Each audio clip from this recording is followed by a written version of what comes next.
That Sunday morning changed the course of my life forever.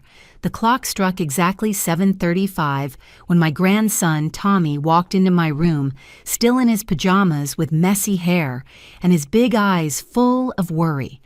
It was not common to see him awake so early, let alone with that heavy expression that seemed not to belong on the face of a 7-year-old child. He approached my bed on tiptoe, looked both ways as if checking that no one was listening to us, and then leaned in to whisper in my ear the words that would make my world crumble. "Grandma Daddy is going to run away with the stepmom, taking all your money when you go on your trip tomorrow. I am Grace Foster. I am 67 years old, a widow for almost a decade, and I never thought I would need to protect my assets from my own son. My Frederick, the one I rocked in my arms, the one I taught to take his first steps, the one I comforted after every scraped knee. My only son was planning to rob me. The pain I felt was physical, like a stab in the chest. I needed to lean against the headboard to breathe. "How do you know that, sweetheart?" I asked, trying to keep my voice calm so as not to scare my grandson further. Tommy bit his lower lip, a habit he always showed when he was nervous, exactly like his father did in childhood. "I heard Daddy talking to Auntie Victoria in the office last night. They did not see me because I was getting water in the kitchen. Daddy said all the accounts were ready, and they just needed to wait for you to leave on your trip." Auntie Victoria laughed and said they would never see you again. Every word was like a new blow. Victoria Sanders had entered our lives a little over a year ago, hired as a financial advisor to reorganize the family investments after the death of George, my husband. With her efficient and seemingly dedicated manner, she quickly won the trust of all of us. I myself invited her to Sunday lunches. I treated her almost like a daughter. How naive I was. I held Tommy's little hands between mine, now trembling. "Grandma is fine, my treasure. You did the right thing telling me. Now I need you to promise me to keep the secret. Do not tell anyone, not even your mom, about this conversation. Can you do that for Grandma?" He nodded solemnly, his little eyes still worried. I sent him back to his room, telling him I would call him soon for breakfast. As soon as the door closed, I collapsed in silent tears. I cried for exactly 5 minutes. I have learned in life that even pain must have its limited time when actions are required. I got up, washed my face, and looked at my reflection in the bathroom mirror. The white hair perfectly arranged in soft waves, the wrinkles around the eyes that I always considered marks of a life well lived. The pearl necklace I never took off, George's silver wedding anniversary gift. "You are a Foster," I whispered to myself. And Fosters do not let themselves be defeated. The plan for my trip had been meticulously organized for weeks. I would spend a month at the lake house in the outskirts of Vermont, a property I inherited from my family. It was an annual ritual I maintained religiously, my period of renewal away from the noise of the city. Frederick knew it perfectly. He knew every detail of my routine.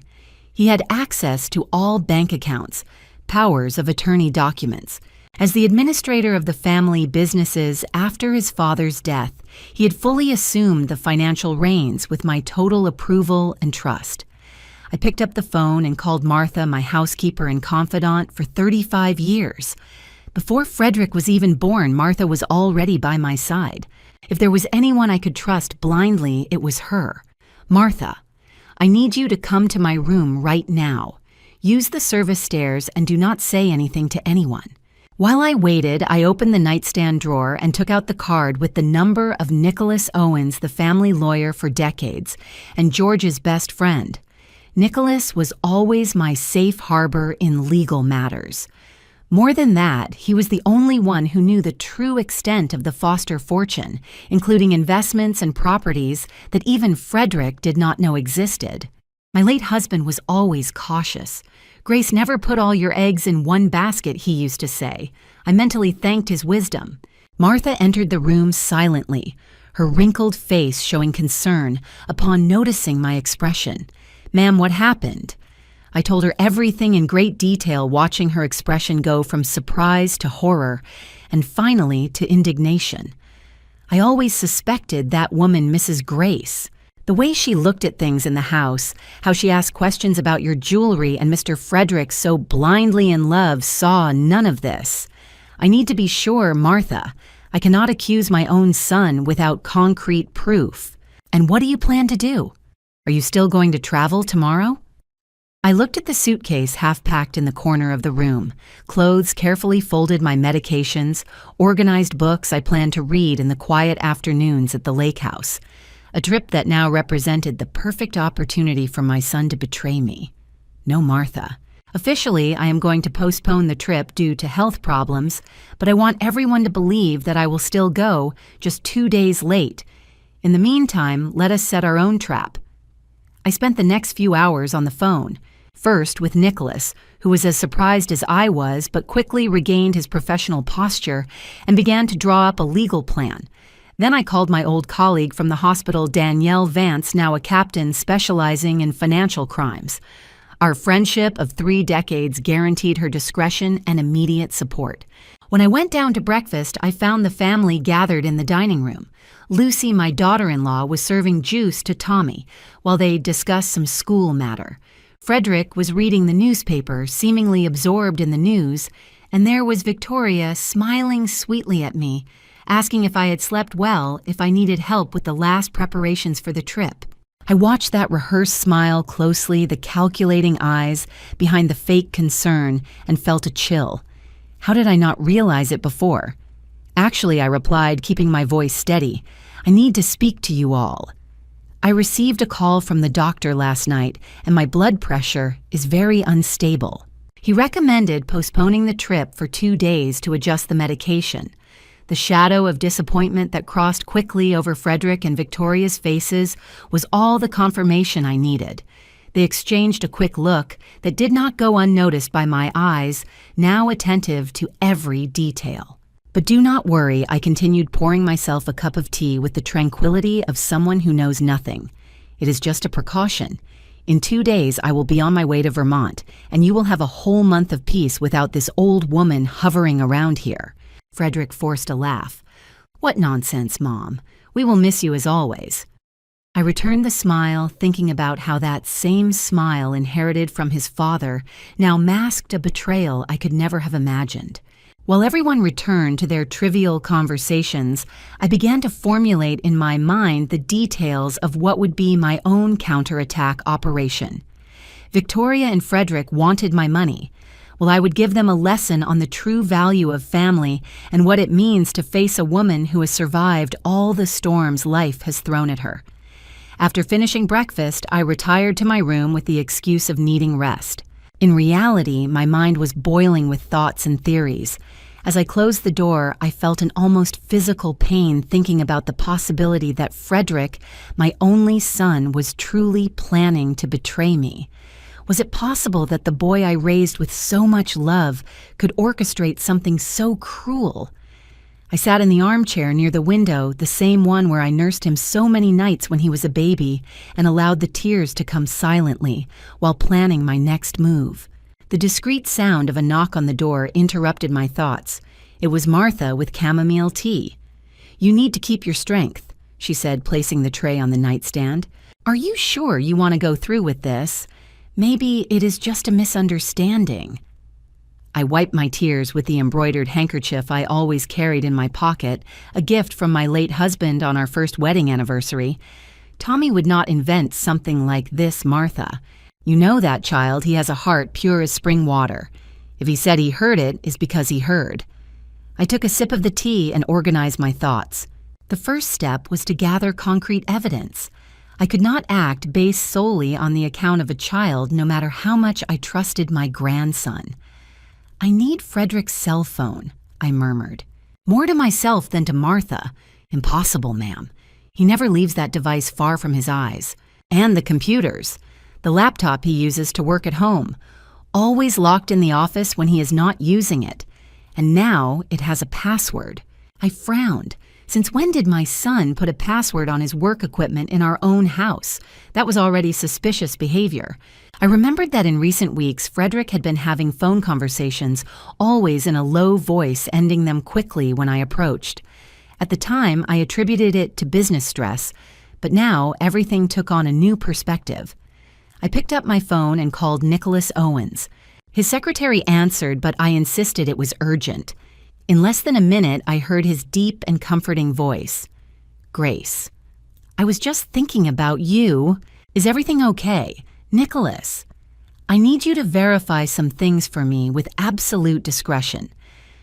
I briefly explained the situation, listening to his occasional gasps of astonishment. "I want to know if there have been recent attempts to move funds in the main accounts, documents requested, anything unusual." "I will verify immediately. I have a meeting with the bank board at 2 in the afternoon. I will take the opportunity to sound out Stephen discreetly." Stephen Quinn, manager of the Pacific National Bank for over 15 years, was practically family. He knew every investment, every property of the Fosters, and more importantly, he was George's godson. If anyone tried to access our account suspiciously, he would certainly know. "Call me as soon as you know something," I asked, ending the call. I spent the whole morning on alert, watching every move of Frederick and Victoria around the house. Around noon, I noticed something interesting. They always checked if I was nearby before talking. Several times I caught complicit glances, discreet touches of hands, whispers interrupted upon my approach. To anyone paying attention, now the conspiracy was almost palpable in the air. Lucy, my daughter-in-law, seemed completely oblivious to everything, always dedicated to Tommy and the charity work she coordinated. She maintained that melancholic expression she had been dragging for years. I knew her marriage to Frederick was not the happiest. My son never knew how to truly value her. But was it possible that she was also involved? I watched her during lunch, her delicate gestures when serving the salad, the affectionate attention to Tommy, the polite cordiality with Victoria. No, I concluded. Lucy was not part of that. At 3 in the afternoon, I received the call I was anxiously waiting for. It was Nicholas, his normally calm voice now loaded with concern. "Grace, I need to see you personally. Can I stop by in an hour?" My heart raced. "Is it that serious?" "Unfortunately, yes. Prepare a strong tea." That hour of waiting seemed like an eternity. To hide my anxiety, I dedicated myself to organizing old photo albums in the living room, an activity that would justify my presence when the lawyer arrived. Martha, perceiving my nervousness, stayed close, inventing tasks that kept her in the same area. When the doorbell finally rang, I almost jumped from the armchair. Martha went to answer, returning accompanied by Nicholas, who seemed to have aged 5 years since our last visit just 2 weeks ago. "Grace." He greeted me with a kiss on the cheek, a formal gesture we maintained despite decades of friendship. "Let us go to the winter garden," I suggested, knowing that was one of the few places in the house where we could talk without the risk of being overheard.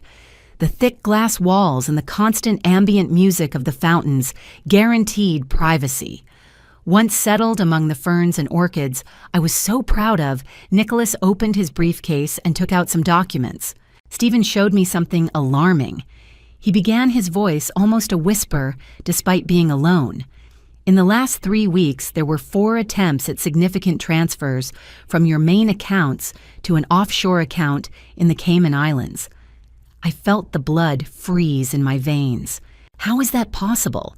Transfers of that caliber require my express authorization. Exactly. And all were rejected because the signatures, although very well done, did not pass the bank's biometric verification. He slid a document across the glass table. It was a copy of a transfer authorization with what appeared to be my signature. To untrained eyes, it would be perfectly authentic. "My God," I murmured, bringing my hand to my mouth. That is not all. Nicholas continued passing me more papers. There were inquiries about all the family properties, market valuation requests, and even a probe into the possibility of a quick sale of the lake house. The lake house was my refuge, my sacred place full of childhood memories and precious moments with George. The idea that my son considered selling it without my knowledge was like a stab in the heart. Who made those inquiries? Officially, you, but in practice, Frederick, using a general power of attorney you signed 2 years ago. I remembered that document well. At the time, I had just recovered from pneumonia, and Frederick argued that it would be prudent for him to have powers to act on my behalf in case of emergency. I trusted fully. I signed without batting an eye. How naive I was. There is more, Nicholas said hesitantly. Stephen mentioned a woman who has accompanied Frederick on recent visits to the bank. A financial advisor, according to him, he introduced, Victoria Sanders. Exactly. He found her extremely interested in the details of accounts and investments, asking questions that went beyond the professional scope. Stephen is a discreet man, you know, but he commented that he felt something predatory in the way she absorbed the information. Predatory. The word resonated in my mind. Perfectly adequate for that woman who infiltrated our family like a snake. Stephen only did not contact you directly because all attempts at movement were blocked by the bank's security systems. But he is worried, and so am I, Grace. I looked at the lush foliage around us, so full of life and beauty, contrasting with the rot we were discovering in my own house. What do you recommend, Nicholas? He adjusted the glasses on his face, a gesture he always did before presenting an important legal strategy. First, do not confront them yet. Second, reinforce the security measures of the accounts immediately. We can add extra levels of verification, maybe even discreetly revoke some powers of attorney without Frederick noticing. Third, investigate deeper into this Victoria Sanders. I have a contact in the federal police who can verify if there is anything in her history. I nodded thoughtfully. And what about Lucy and Tommy? I need to protect them, too. If you allow me the sincerity, I do not believe Lucy is involved. I have watched that girl for years, and I only see genuine dedication to you and the little one. I believe so too, but I fear for her safety when everything comes to light. Nicholas covered my hand with his in a paternal gesture. One step at a time, Grace. For now, maintain the appearance of normality. Continue with the plan to postpone your trip and observe. We need to gather as much evidence as possible. After Nicholas left, I felt strangely calmer. Having confirmation of my suspicions was painful, but at least I was not crazy or paranoid. The danger was real, and now I could fight it. During dinner that night, I maintained a facade of tranquility, discussing trivialities and plans for my supposed trip. Frederick seemed particularly solicitous, offering to personally verify the preparations for the estate. Do not worry, Mom. I can call the foreman and ensure everything is in order for your arrival. Thank you, son, but I have already taken care of that. I replied with a smile that did not reach my eyes. Edward knows exactly how I like things. I saw a flash of frustration in his look, quickly masked with another offer of help. Every solicitous word now sounded like a lie in my ears. As I watched him interact with Victoria, the looks of complicity, the way their hands occasionally touched under the table, I wondered when had my son transformed into this stranger before me? What failure of mine in raising him led to this path of betrayal? After dinner, I retired early, claiming tiredness. In reality, I needed to continue my investigation. In the room, I called my friend Danielle Vance. After years working together at St. Catherine's Hospital, where I was head nurse, we maintained a solid friendship even when she decided to change careers and join the police force. Danielle, I need your help, like never before. I began after the initial greetings. I explained the situation in detail, from Tommy's warning to the bank's discoveries. She listened in silence, interrupting only to ask precise questions. I can check that woman's background discreetly, she offered. If she has a pattern of behavior, she left traces somewhere. No one is so perfect as not to make mistakes. How much time do you need? A few days at most. I have access to databases that the common citizen cannot imagine exist. There was a significant pause. Grace, if we confirm that she is a professional con artist, the situation changes completely. It would not just be a case of family betrayal, but organized crime. The gravity of that possibility had not occurred to me. What if Victoria was not acting alone? What if there was a larger network behind her? Do whatever is necessary, Danielle. I need to protect not only my assets, but mainly Tommy and Lucy. After hanging up, I sat on the edge of the bed, feeling the weight of every year on my shoulders. I remembered George and how much he loved our son. "You will take care of him when I am no longer here," were his last words to me. How would he feel knowing that the son who made him so proud was planning to betray his own mother? A soft knock on the door interrupted my musings. It was Tommy already in pajamas, his hair damp from the bath. "Can I say goodnight, Grandma?" I opened my arms and he came running, snuggling into my lap as he had done since he was a baby. His smell of baby soap and the innocence of that hug almost made me cry. "Is Grandma sad?" he asked, noticing my expression. "No, my love, Grandma is just thoughtful."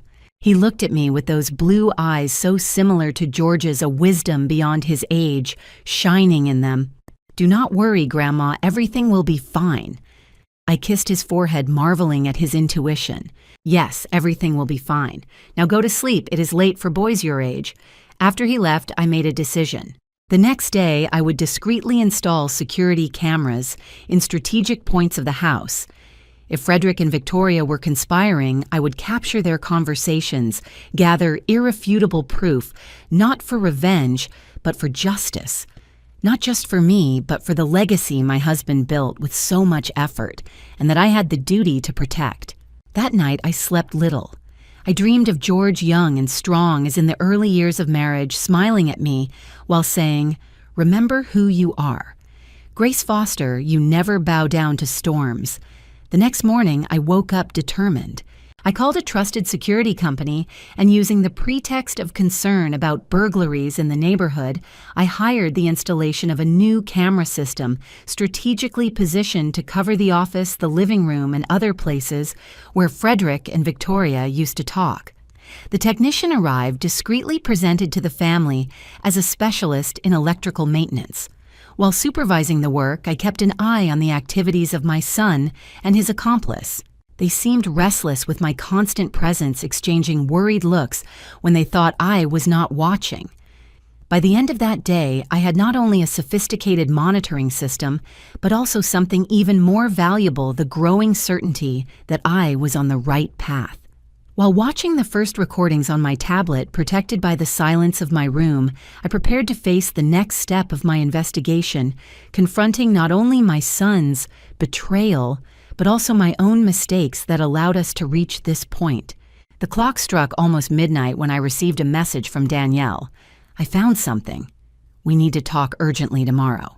Attached was a photo of a newspaper clipping showing a woman very similar to Victoria, but with another name next to an elderly man.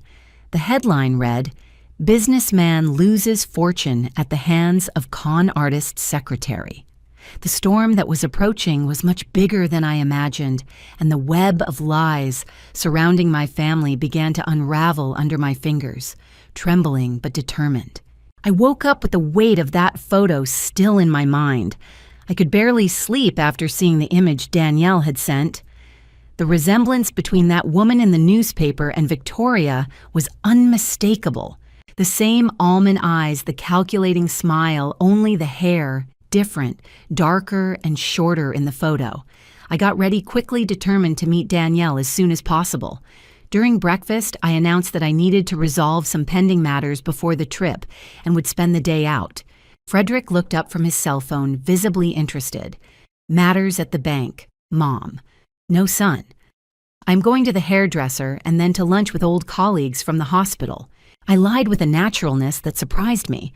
"Old lady things, nothing that interests you young people." I saw the interest in his eyes diminish instantly. It was fascinating how he underestimated my capacity just because of age, a mistake many make with older people, and that would now play in my favor. "Martha will go with me, so do not worry about lunch." I left elegantly dressed, as I always did when leaving the house. Edward, the private driver I hired years ago after George insisted I should not drive alone in the chaotic streets of the city, was waiting for me at the door. He was a discreet and loyal man, another figure who had become almost part of the family. "Good morning, Mrs. Grace." "Where are we going?" "Financial Crimes Division, Edward. Do you know where it is?" He nodded without showing curiosity. One more point in favor of his discretion. During the ride, I received a call from Nicholas, informing me that he had gained access to more documents proving Frederick's attempts to transfer my assets. The worst part is that he forged your signature on 3 separate occasions, Grace. That constitutes a serious crime. I closed my eyes for a moment, feeling that characteristic pain in my chest that accompanied me since it all began. My own son, a criminal. How did we get to this? The police station was a modern building in the city center. Danielle was waiting for me at the entrance, her imposing bearing contrasting with the warm smile she gave me when she saw me. We hugged briefly before she guided me through the corridors to her private office. I reserved the whole morning for our matter, she explained, closing the door behind us. What I discovered is serious, Grace. I sat across from her desk while she opened a folder with various reports, photos, and documents. She placed everything organized in front of me as we used to do with patient records at the hospital. Victoria Sanders is actually Valerie Stone. She pointed to an identity document with Victoria's photo, but with another name. She has an extensive history of fraud in at least 3 countries. Her modus operandi is always the same. She approaches rich people, preferably elderly or vulnerable heirs, gains their trust, and then disappears with a small fortune. I examined the newspaper clippings. There were at least 5 documented cases, although only 2 had resulted in formal investigations. The others were silenced by families who preferred to avoid public scandal. This is the most recent one, Danielle continued, showing the same photo she had sent me the night before. Albert Mendez, 82 years old businessman in the textile sector in Santiago, Chile, lost approximately $3 million at the hands of Valerie, who worked as his executive secretary. When the family realized she had already disappeared and was never caught, she is extremely careful, changes identity, frequently works with accomplices who move the money through offshore systems, and always chooses victims who will hesitate to make the fraud public out of shame or protection of family reputation. I scanned the documents, every page confirming my worst fears. It was not just my son being manipulated by passion or momentary greed. We were facing a professional criminal. And what about Frederick? Is he an accomplice or a victim? Danielle hesitated, leaning back in the chair. That is what we need to find out. From experience with similar cases, these con artists generally seduce someone close to the main target, a son, nephew, even trusted employees. Sometimes these partners really believe they are in love and are manipulated. Other times, they are willing accomplices motivated by family resentments or greed. The idea that Frederick was consciously involved was devastating. I preferred to believe in that moment that he was being manipulated, blinded by some spell that woman had cast on him. How did she get to you? Danielle asked. I reflected for a moment, trying to reconstruct the events. She was recommended by a colleague of Frederick's to reorganize our investments after George's death. She presented herself as a specialist in family wealth management. Her documents, diplomas, everything seemed impeccable. Documents can be forged, references invented. Probably the colleague who recommended her is part of the criminal organization. Criminal organization. The word resonated in my mind like a funeral toll. We were not dealing just with a solitary con artist, but possibly a structured organization. What can we do, Danielle? She leaned forward, resting her elbows on the table, her expression now completely professional. We have 2 options. Open a formal investigation right now, which would mean statements, court orders, and eventual publicity, or set up a discreet operation to catch them in the act, protecting your assets and the family reputation to the maximum. I did not hesitate. The second option, without a doubt. I suspected you would choose that. She smiled. We will need your full collaboration. You will have to act normally, maybe even give the impression that you are facilitating their access to the money. You want me to be the bait, I concluded. In a way, yes, but extremely well-protected bait. We spent the next hours working out a detailed strategy. Danielle explained that we would need more concrete evidence of criminal intent, recorded conversations, documented transfer attempts, proofs of forgery. The material we already had was substantial, but did not guarantee an incontestable conviction, especially if Frederick claimed he was just reorganizing the family businesses with my implied consent. When I left the station, I carried with me not only the folder with all the evidence, but also additional small recording devices that Danielle provided, more discreet and sophisticated than the cameras I had installed. Place them in places where they talk most frequently, she instructed me. And remember, act naturally. If they suspect, the whole plan could collapse. I returned home in the early afternoon carrying shopping bags as an alibi for my day out. Martha, who had accompanied me to the station and then really gone to do some shopping to keep up appearances, helped me carry the bags inside. Any sign of them? I asked discreetly while we went up the stairs. Mr. Frederick left early, said he had meetings. Miss Victoria stayed at home until noon checking the computer in the library. Then she went out for lunch and has not returned yet. And Lucy and Tommy. Mrs. Lucy took the boy to swimming class and then they would go visit her mother. Perfect. The house was empty, giving me the ideal opportunity to install the new devices. With Martha's help standing guard while I worked, I positioned the tiny recorders in strategic places under the desk in the office, behind a painting in the library, inside a floral arrangement in the sitting room. Next, I took the opportunity to check the computer in the library that Victoria had used. It was an old desktop we kept mainly for Tommy to do school research. Luckily, she had not deleted the browsing history. What I found confirmed my suspicions. Searches about international transfers, luxury real estate websites in countries like France and Italy, and most alarming, an email sent to someone identified only as M, saying everything on track. The old lady travels in 2 days, await final instructions. The old lady, that was how they referred to me. I felt indignation burn in my chest, momentarily replacing the pain of betrayal. I took screenshots of everything using my cell phone as Danielle had directed and sent the images to her immediately. Her response came in minutes. Excellent work. This helps establish intent. Keep watching. At sunset, Frederick returned. He came straight to my room, knocking softly before entering. He was wearing one of his expensive Italian suits, a gift from me on his last birthday. "How was your day, Mom?" he asked with apparent interest, sitting on the edge of my bed. "Wonderful, son. Meeting old colleagues always rejuvenates me." I smiled, playing my role. "And you? How were the meetings?" "Productive. We are closing that negotiation with the European investors I told you about." European investors. He had never mentioned such a thing. One more lie to add to the list. "That is great, dear. Your father would be proud." Something flashed in his eyes. Guilt. Remorse. But it disappeared quickly. "Actually, I came to check if you still intend to travel the day after tomorrow. We can postpone it more if you do not feel well." There was a poorly disguised anxiety in his voice. Of course he wanted to confirm my departure. Their plan depended on my absence. No, I am already perfectly fine. The doctor adjusted my medication and said I can travel calmly. In fact, I already started packing. His relief was almost palpable. "Excellent. Let me help you with any preparation you need." "Thank you, son. Just one thing. I was thinking of leaving you a broader power of attorney during my absence. You know how forgetful I am sometimes, and the lake house has terrible phone coverage. If any emergency arises with the investments, his eyes shone instantly. It was like watching a predator glimpsing its prey. Of course, Mom. A very sensible decision. I can arrange the document for you to sign tomorrow. That would be great. Ask Nicholas to prepare everything." His enthusiasm diminished visibly at the mention of the lawyer. "No need to bother him. Our legal department can take care of that. I insist, dear.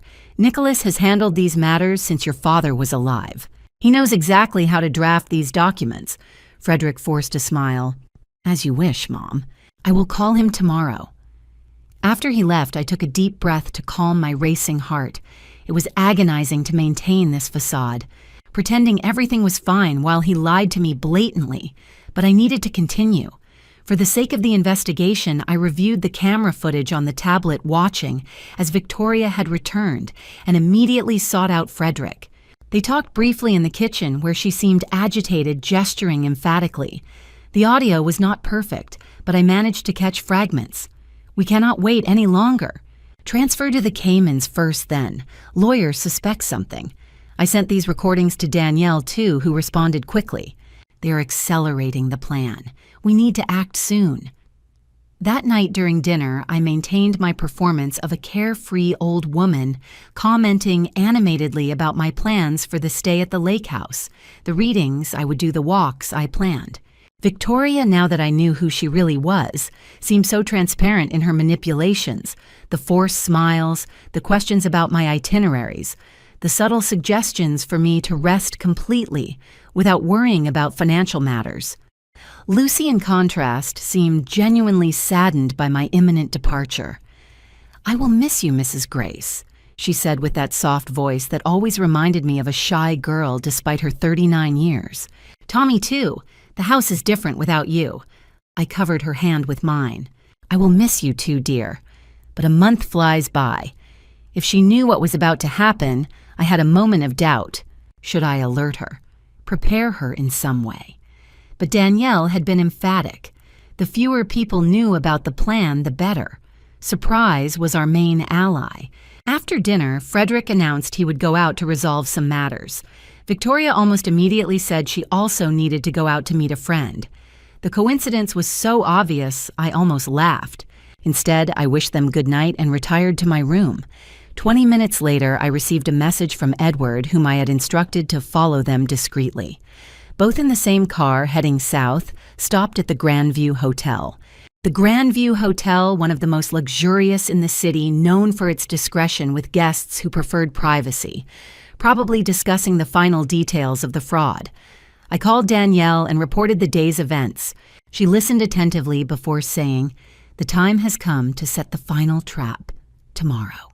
Proceed as we planned. Make the announcement of the special farewell dinner. Everything has to look perfectly normal. And if they try something before we will be ready. I have a team ready to intervene at any moment. But ideally, we want to catch them in the act with irrefutable evidence." After hanging up, I stood watching the stars through my bedroom window. It was a clear night, rare in the sky usually polluted of the city. I remembered how George and I used to sit in the garden on nights like this, dreaming of the future, planning the life we would build together. We never imagined that our only son, the greatest joy of our lives, would one day turn against everything we represented. "What would you do, my love?" I whispered to the stars as if George could hear me from somewhere. How did we get to this point? There was no answer, only the comforting silence of the night. But inside me, I knew what I needed to do. It was not just about money or properties. It was about justice, about protecting the legacy we built with so much love and work. It was about teaching a painful but necessary lesson. The next morning, I announced during breakfast that I would like to have a special farewell dinner at the Grandview restaurant, one of the most elegant in the city, with a privileged view of the skyline. "I want to gather you all before leaving," I explained. "Including Frederick, please invite Nicholas. I have some documents I would like to sign in his presence." My son exchanged a quick look with Victoria, a flash of triumph they tried to disguise. They thought their plan was working perfectly. What they did not know is that they were walking directly into a meticulously prepared trap, and that farewell dinner would really be a farewell not from me to my family, but from them to their freedom and to the life of lies they had built at the cost of my trust and love. When they left to handle matters, I sat with Lucy on the back terrace where we used to drink tea while watching Tommy play in the garden. There was something I needed to do before the plan went ahead.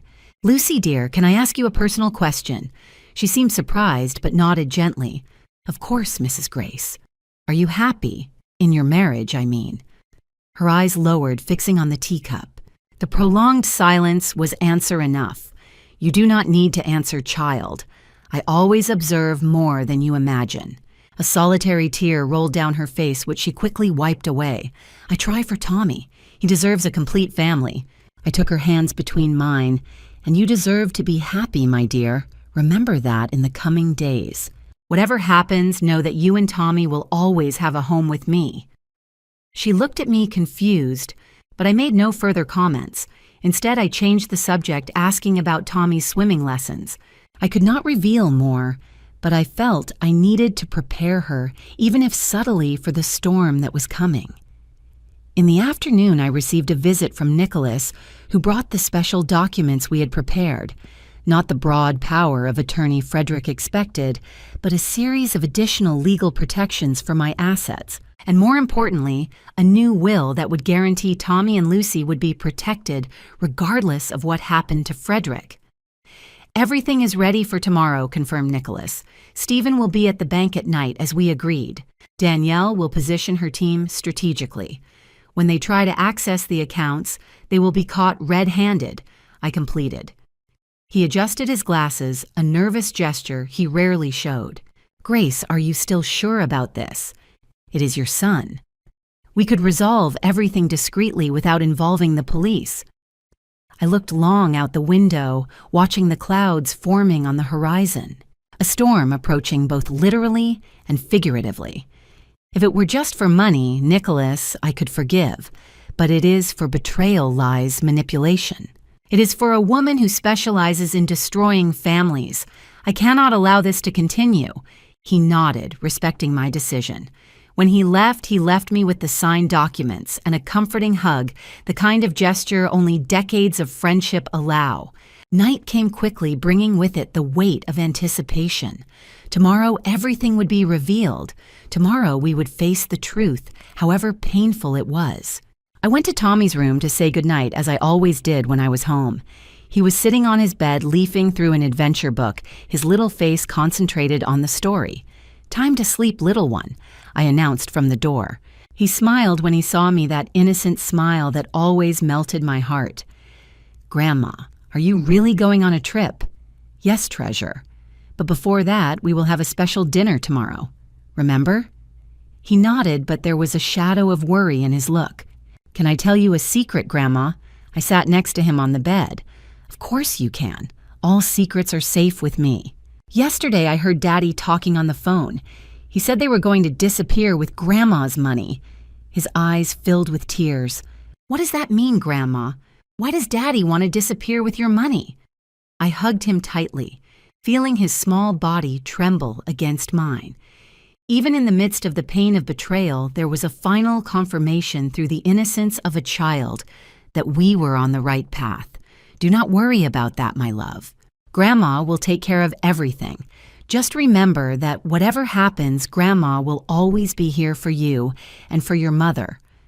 He fell asleep in my arms while I watched over his sleep, thinking about the world he would face after the next day's events. A world where his father would be exposed as a traitor, where the family he knew would be irretrievably altered.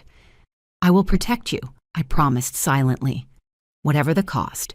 The crucial day dawned with a surprisingly clear sky over the city. I woke up before dawn, my mind reviewing every detail of the plan while watching the light filter gradually through the curtains. In the hours before the big dinner, the mansion bustled with a tense normality. Frederick and Victoria came and went, making mysterious calls, exchanging whispers when they thought no one was watching. By mid-morning, I received a visit from Danielle. Under the pretext of returning some borrowed books, she handed me the last recording devices and confirmed the final strategy. Tonight, we will have undercover agents in the restaurant, she explained in a low voice, while we pretended to examine an old photo album in the library. 2 waiters and a couple at a nearby table. Stephen will be alert at the bank with his security team. If everything goes according to plan, we will catch them when they try to make the transfer with the falsified documents. And if they suspect something, Frederick knows my routines, my expressions well. He might notice something does not fit. Danielle looked at me with confidence. Grace, you were a head nurse for decades. You handled emergencies, difficult patients, life or death situations. You can handle this performance for a few hours. Her words rekindled something in me. That core of steel I had forgotten I possessed, forged in long hospital shifts, tempered in the crises I had faced throughout my professional life. You are right, I stated with renewed determination. I was always good in pressure situations. At 5 p.m, I began to get ready for dinner. I carefully chose an emerald green silk dress, George's favorite color, and the full set of jewelry he had given me on our last anniversary together. A necklace, earrings, and bracelet of emeralds set in platinum that I barely used, reserved for truly special occasions. While Martha helped me with the necklace clasp, I saw her study my reflection in the mirror with concern. Ma'am, you are very pale. Are you okay? It is just nerves, Martha. Today, much is decided. Everything will be fine, she affirmed with the certainty only years of loyalty can give. The truth always comes to light, and you are on the right side of this story. At 7 o'clock sharp, the whole family gathered in the foyer. Frederick elegant in his dark suit, Victoria stunning in a daring red dress, Lucy discreetly beautiful in pale blue, and little Tommy, adorable with his formal outfit that made him look like a miniature man. "You all look magnificent," I commented, descending the stairs with studied calm. "This night will be unforgettable, I am sure." We headed to the Grandview restaurant in 2 cars. Frederick insisted on driving his with Victoria, while I would follow with Lucy, Tommy, and Edward. During the ride, I maintained a light conversation about the lake house and plans for my stay, although my mind was completely focused on the operation about to unfold. The restaurant, located on the top floor of one of the city's most exclusive buildings, offered a panoramic view of the illuminated city. We were received by the maitre d', who discreetly made an almost imperceptible gesture confirming everything was prepared according to plan. Our table, strategically located in a privileged corner, already had the presence of Nicholas, who stood up to greet us with the formality characteristic of men of his generation. "Grace, you look absolutely splendid tonight," he commented, kissing my hand gallantly.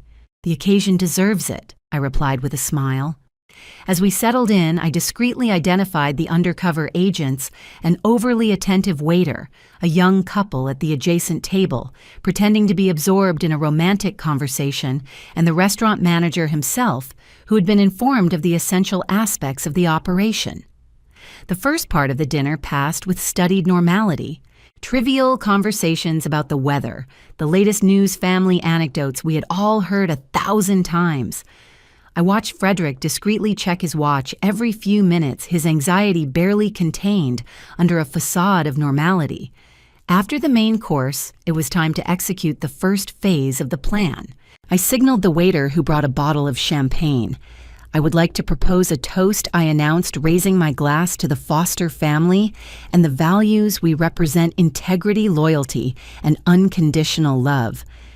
I saw Frederick swallow hard, his gaze fleeing mine. Victoria, however, raised her glass with a confident smile, completely oblivious to the irony of my words. Before continuing with dinner, I went on. "I would like to address the pending matters." I turned to Nicholas. "Did you bring the documents we discussed?" He nodded solemnly, opening his briefcase.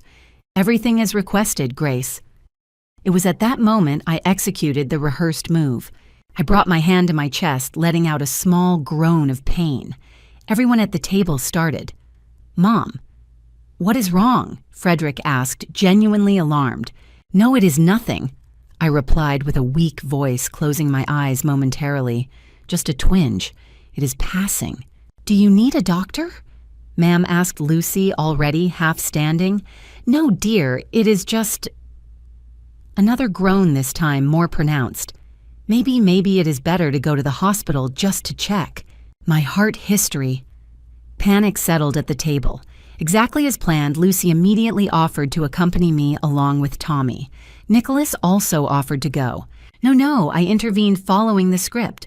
"I do not want to ruin everyone's night. Nicholas, please stay and explain the documents to Frederick." "Son, can you sign for me as agreed? I have full confidence in you." I saw the glint of opportunity in his eyes, poorly disguised by forced concern. "Are you sure, Mom? Can I go with you?" "It is not necessary. Lucy and Edward will accompany me. You and Victoria finish the business with Nicholas, and then you can meet us at the hospital." I got up with feigned difficulty, leaning on Lucy. Tommy seemed genuinely scared, his little eyes watery. "Grandma will be fine, my angel," I assured him, caressing his little face. "It is just a precaution." As we walked away from the table, I cast one last look back. I saw Frederick lean immediately toward Nicholas, eager to see the documents, while Victoria sneakily typed something on her cell phone under the table. The trap was sprung. Now it was just a matter of time. In the car, as soon as we were far enough from the restaurant, I straightened up, normally surprising Lucy. "Mrs. Grace, are you okay?" "Perfectly fine, dear. Do not worry. There was something I needed to tell you away from them."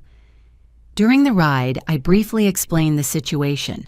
Not all details, just enough for her to understand the gravity of what was happening.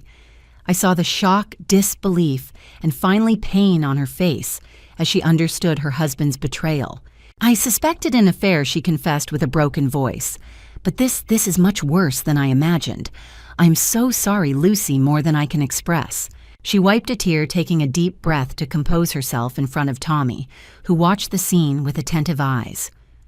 "What happens now?" she asked in a low voice. "Now we go to the Pacific National Bank, not the hospital. It is there that Frederick and Victoria will head as soon as they realize the true nature of the documents, and it is there they will be confronted." Edward, following my precise instructions, drove us skillfully through the night traffic. At the bank, Stephen awaited us at the service entrance, accompanied by Danielle and two discreetly positioned officers. They just called informed Stephen. They are on their way, extremely agitated. Apparently, they realized the documents were limitations, not broad powers. Danielle approached serious in her dark suit. "Are you ready, Grace? We can still stop everything." I looked at Lucy, who held Tommy close to her chest protectively, and then at the imposing building of the bank, symbol of the financial stability my husband and I built with so much effort over decades. "Am I ready?" I replied firmly. "Some lessons need to be learned the hard way." We entered the bank, where everything was prepared for the final confrontation. The cameras were activated, the officers positioned strategically, and the trap completely set, only awaited its victims to take the final step toward their own ruin. The clock struck exactly 9:47 when we heard the sound of tires screeching at the bank entrance. Frederick had arrived running directly toward his own fall. The sounds of hurried footsteps echoed on the marble floor of the empty lobby. I remained motionless in the gloom of the main meeting room, where only a few strategic lights were on. Beside me, Danielle maintained a firm posture, while Lucy held Tommy against her chest, sitting on a sofa in the less illuminated corner. Nicholas had arrived a few minutes earlier, bringing with him the folder with all original documents, those Frederick had tried to forge in recent months. Stephen was the first to advance toward the door, assuming his role of unsuspecting manager answering an urgent call from an important client. I watched through the crack of the ajar door as my son entered the bank like a hurricane face, contorted in an expression I had never seen before, a mixture of anger, greed, and desperation that made him almost unrecognizable to me. "Where is my mother?"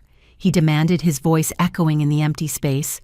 Victoria followed closely, her flashy red dress contrasting with the seriousness of the environment, high heels hitting the floor like a drum announcing an imminent execution. Her eyes scanned the place, calculatingly, as if evaluating escape routes. Mr. Foster replied, Stephen with studied calm, "Your mother is not here. I believe she went to the hospital as reported. Do not lie to me." Frederick yelled. "She organized all this. Those documents at the restaurant were a sham." He shook the crumpled papers in his hand. "I want access to the offshore accounts now." Now I decided to enter the scene. I gently pushed the door and advanced into the light, my emerald green dress glowing under the spotlights, strategically positioned. The impact of my presence was immediate. Frederick froze as if he had seen a ghost, and Victoria instinctively took a step back. "Were you looking for me, son?" I asked, my voice surprisingly firm. "Mom." He seemed genuinely confused for an instant before understanding began to form in his eyes. "What does this mean? The heart attack was as fake as your concern for me in recent months." I completed, advancing slowly toward him, "as fake as the loyalty you swore to this family." Final understanding took over his face. His eyes narrowed, abandoning any pretense of innocence. "You knew." "Yes, Frederick, I knew everything." I made a sweeping gesture with my hand. The forgeries, the transfer attempts, the escape plans to Europe, the true identity of your accomplice. Hearing this, Victoria, or rather Valerie, was visibly alarmed. Her calculating gaze now frantically evaluated the environment, clearly planning an exit. "Do not bother, Miss Stone," said Danielle, emerging from the shadows and showing her badge. "The exits are blocked, and we have officers positioned at all strategic points." Stone. What is she talking about?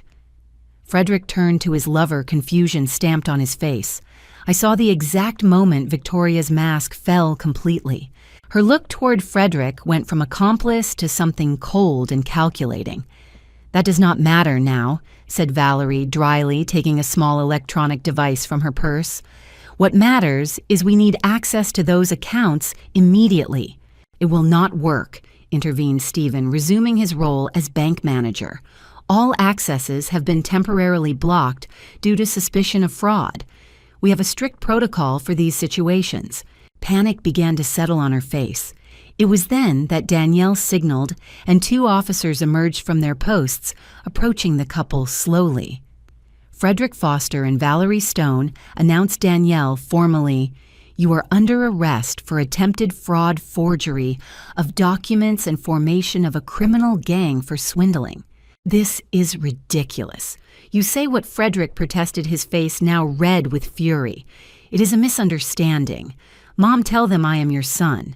Those words, "I am your son," hit me like a dagger. Yes, he was my son, that same baby I rocked in my arms, the boy I taught to walk, the young man I saw graduate with honors. How had we reached this point? I felt my resolve waver momentarily, a deep pain taking over me. It was in that instant that Lucy, who until then had remained in the shadows with Tommy, stepped forward. Her face showed a determination I had rarely seen in her. "Yes, you are her son," she said with a clear voice that reverberated through the hall, "and my husband, Tommy's father. And yet you were willing to destroy all that." Frederick seemed finally to notice the presence of his wife and son.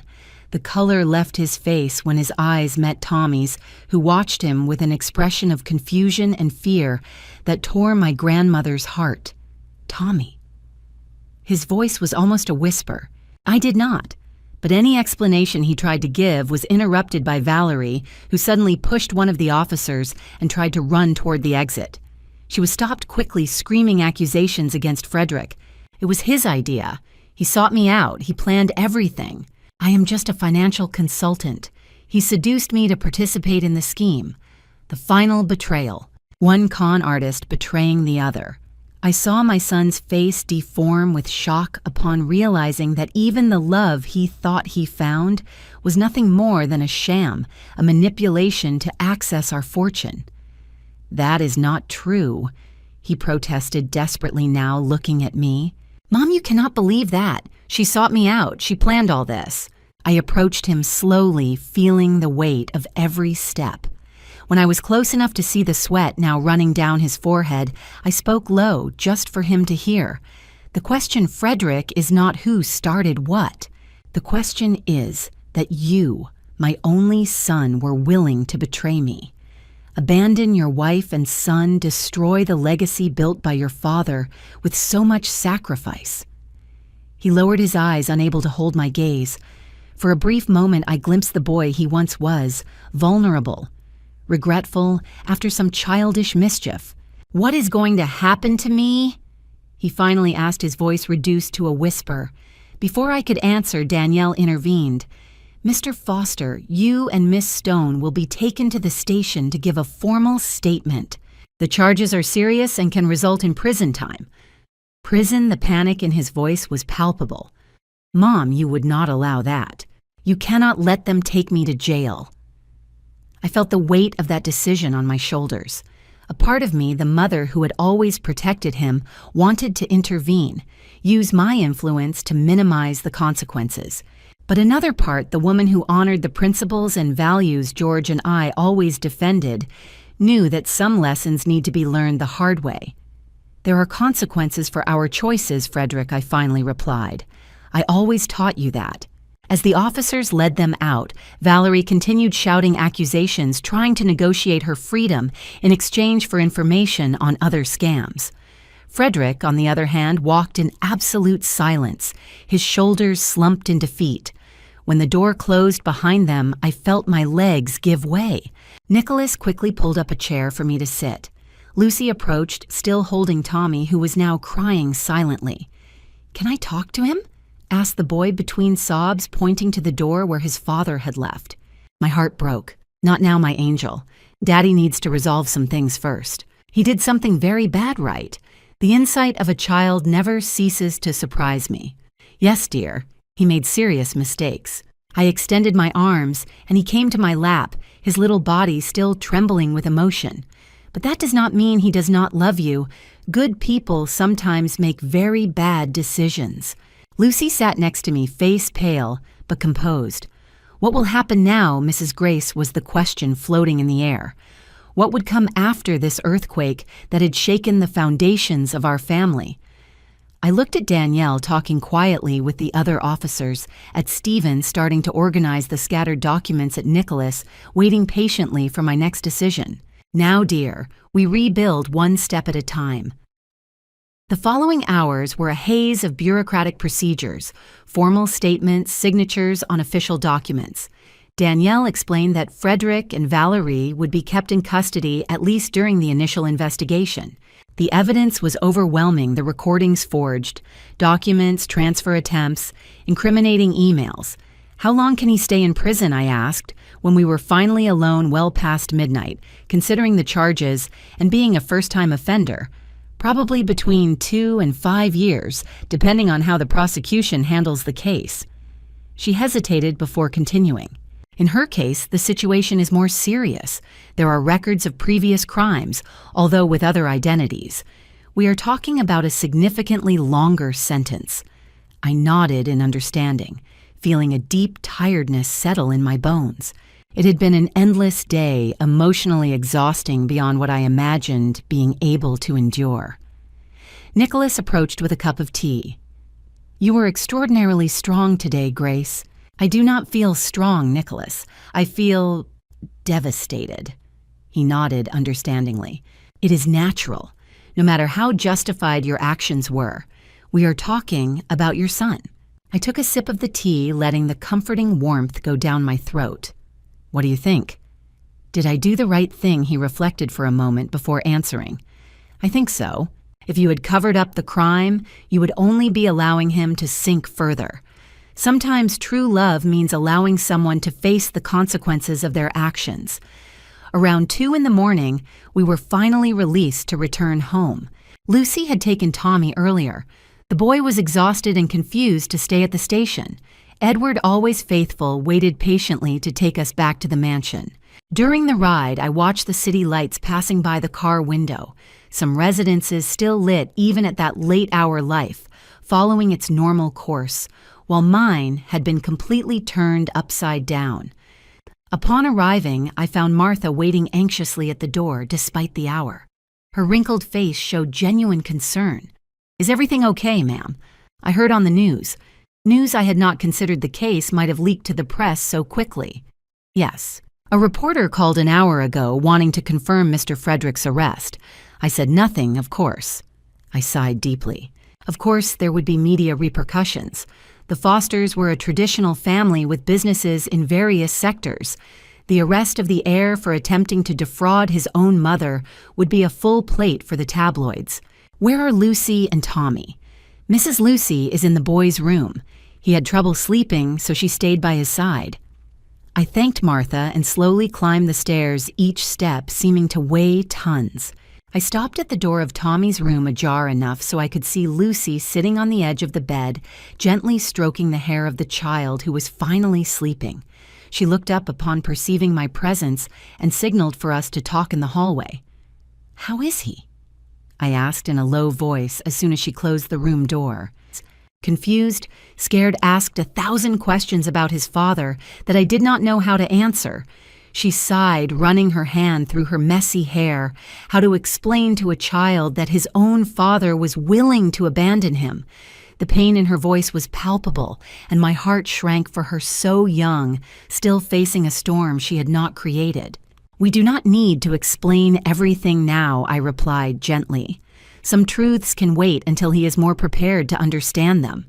She nodded, eyes watery. And Frederick? What will happen to him? Will he face the legal consequences of his acts? I cannot interfere in that, Lucy. It would be wrong, and in the end it would not really help him. I understand. She hesitated a moment. Mrs. Grace, I do not know what I will do now. My whole life was structured around this marriage, this family. I took her hands between mine. You and Tommy are not alone, dear. This is still your home for as long as you wish. And as for the future, Well, the future always surprises us. We said goodbye with a long hug, and I went to my own room. Upon opening the door, I was greeted by the familiar gloom of the environment where I passed so many nights next to George, where we created plans and dreams, where we shared joys and sorrows. I changed the formal dress for a comfortable nightgown and sat in the armchair next to the window, the same one where I used to nurse baby Frederick Rock. His sleep tell him stories. The silence of the early morning was almost oppressive, allowing my thoughts to reverberate with painful clarity. I took the picture frame from the side table, an old photo of when Frederick was about 5 years old, sitting on George's lap, both smiling openly at the camera. Where did we go wrong? At what moment did that smiling boy transform into the man willing to betray his own family? Maybe there were no simple answers. Maybe life was too complex to be reduced to specific moments of right or wrong. I returned the photo to its place and looked at the stars through the window. The same stars I watched the night before when I was still trying to decide the course to follow. What awaited me now? I would not take the planned trip, that was certain.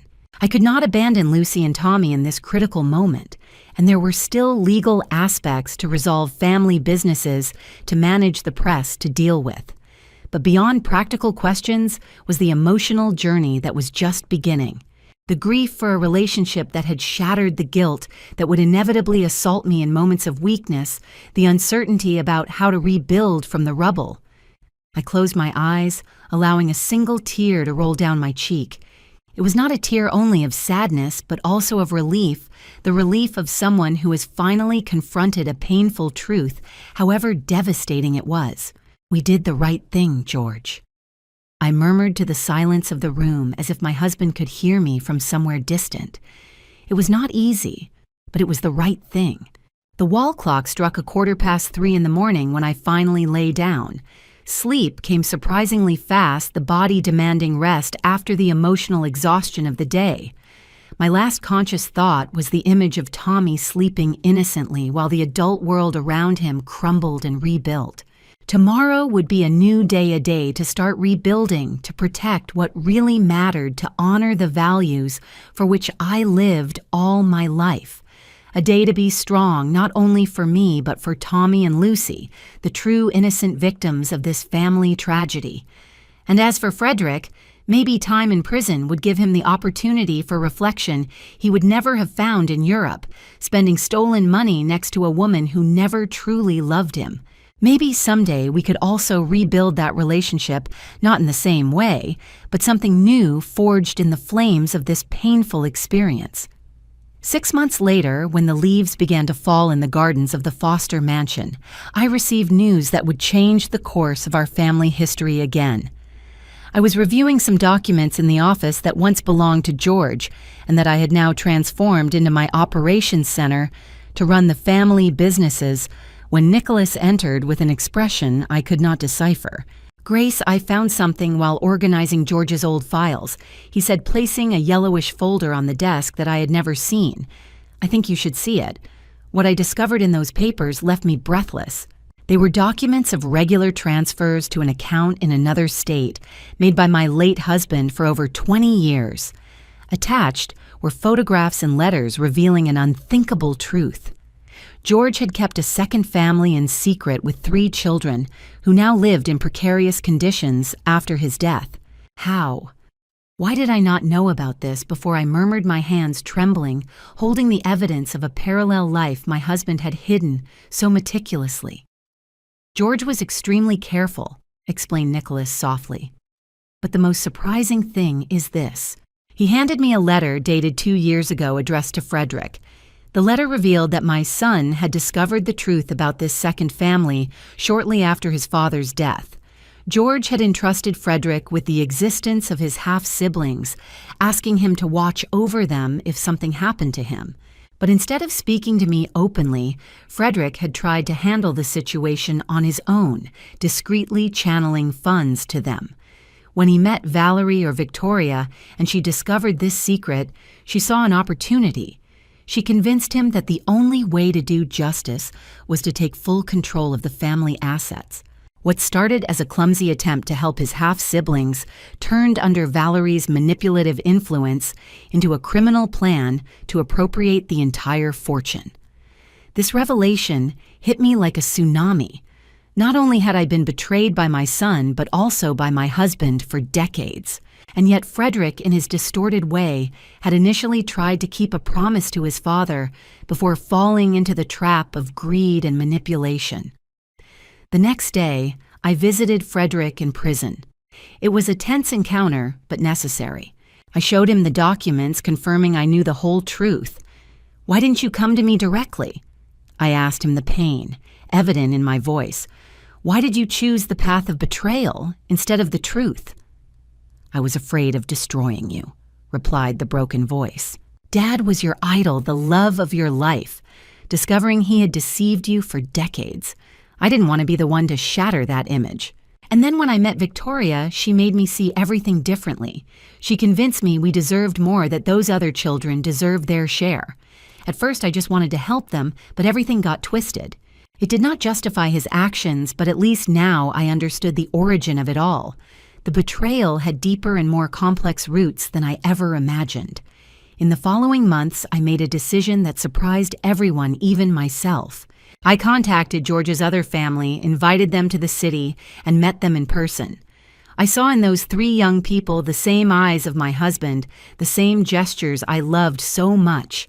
Despite the pain, I recognized they were innocent victims in this story. I modified my will to include them, established a fund for their education, and offered them a place in the family businesses if they wished.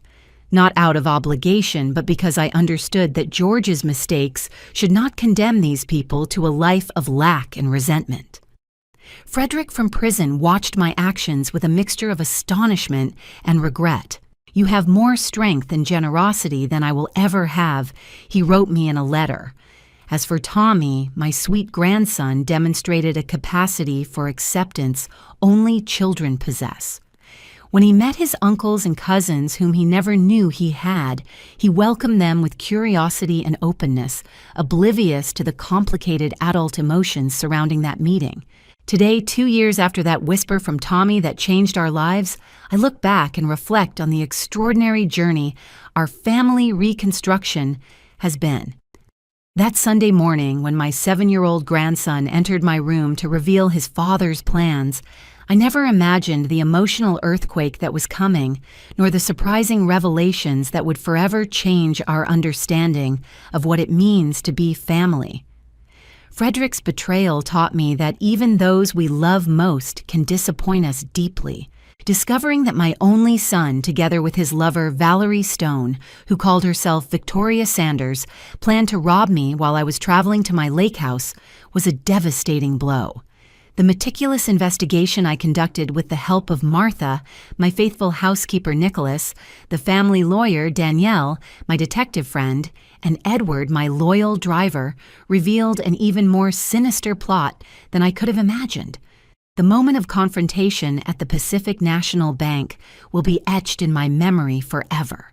Seeing Frederick and Valerie being arrested, watching the mask of falsehood fall from both their faces, hearing my grandson's tears, asking if he could speak to his father, moments of pure pain that paradoxically were also the beginning of our healing. But the most extraordinary thing was discovering 6 months later the hidden truth behind the betrayal. My late husband George had kept a second family in secret for decades. Frederick had discovered this truth, and in a poorly executed attempt to help his half-siblings, fell under Valerie's manipulative influence, transforming an act of distorted family loyalty into a crime. This revelation taught me that betrayals are rarely simple, that behind the worst acts often hide complex stories of pain, divided loyalty, and missed opportunities for honesty. It also showed me my own strength, the ability to face painful truths and still choose a path of compassion and reconstruction. Today our family is very different from what it was. Frederick serves his sentence on parole working at the Silver Hope Foundation, which I established to help elderly victims of family scams. Lucy has blossomed, resuming her career in psychology and coordinating support programs for families in crisis. Tommy, now 9, shows amazing resilience, maintaining a relationship with his father while developing bonds with his new uncles and cousins. And I, Grace Foster, at 69, run the family companies, preside over a foundation, and most surprisingly, have built a relationship with the children my husband had outside our marriage. It was not easy to open my heart to these people who represented the greatest betrayal of my married life. But in their faces, I saw not only George, but the opportunity to break a cycle of secrets and pain. The most valuable lesson I have learned is that family is not always defined by blood or legal documents, but by the decisions we make every day. Deciding to forgive does not mean forgetting or absolving responsibility. It means choosing not to allow resentment to consume the rest of your life. Deciding to rebuild does not mean restoring exactly what existed before, but creating something new and potentially stronger from the rubble. This story I have shared with you is not just about a grandmother who discovered a betrayal and set an ingenious trap. It is about how at any age we can find ourselves facing devastating truths that challenge everything we thought we knew about our lives and still find the strength to move forward to redefine what family, forgiveness, and justice mean. If you are watching this video, perhaps you are going through your own storm. Maybe you have been betrayed, or maybe you keep a secret you fear revealing. My experience has taught me that secrets have a huge cost and that the truth, although painful, is the only path to authentic healing. I would love to know your story and your thoughts. Have you ever faced a family betrayal? How did you handle it? Have you had to rebuild your life after an emotional earthquake? Which country are you watching us from? Please share it in the comments below this video. Your words could give comfort to someone who is going through a similar moment and feels completely alone. If this story has moved you or made you reflect, I ask you to subscribe to the channel Elderly Stories. Every day we share real stories of people who, like me, have faced decisive moments in their lives and found ways to overcome them. Stories that can inspire you, accompany you, or simply remind you that you are not alone in your struggles. I would also greatly appreciate if you left your like on this video. This simple gesture helps us reach more people who might need to hear these experiences. And if you can share this video with someone you think could benefit from this story. Producing these videos daily implies many costs that are sometimes difficult to cover. If our channel has brought you value, I invite you to consider supporting us through the thanks button that appears below the video. It is a form of donation that allows us to continue creating quality content and keeping alive these stories that mean so much to our community. With your support, we can expand our reach, improve the quality of our productions, and even translate our stories into more languages to reach people in different parts of the world. Every contribution, however small, makes a huge difference for us. Remember to visit our other videos. We have stories about complicated family relationships, second chances, significant losses, and personal rediscovery at advanced ages. There's a whole world of shared experiences waiting for you on our channel. Thank you for joining me in this personal story, so intimate and painful. Sharing my experience has been part of my own healing process, and I hope with all my heart that it has resonated with you in some meaningful way. And remember, no matter your age, your economic situation, or your family history, there is always a way forward. There is always the possibility to rebuild, to find new meanings, to create beauty from pain. Life never ceases to surprise us, and our capacity to adapt and grow is perhaps the most precious gift we have. I wait for you in the comments and in the next video of Elderly Stories. Until then, I wish you strength in your own battles and serenity to face the truths of your life, however difficult they may be. I am Grace Foster, and this has been my story of betrayal, truth, and family reconstruction. A story that taught me that even at 67, life can surprise us, challenge us, and finally renew us in ways we could never have imagined.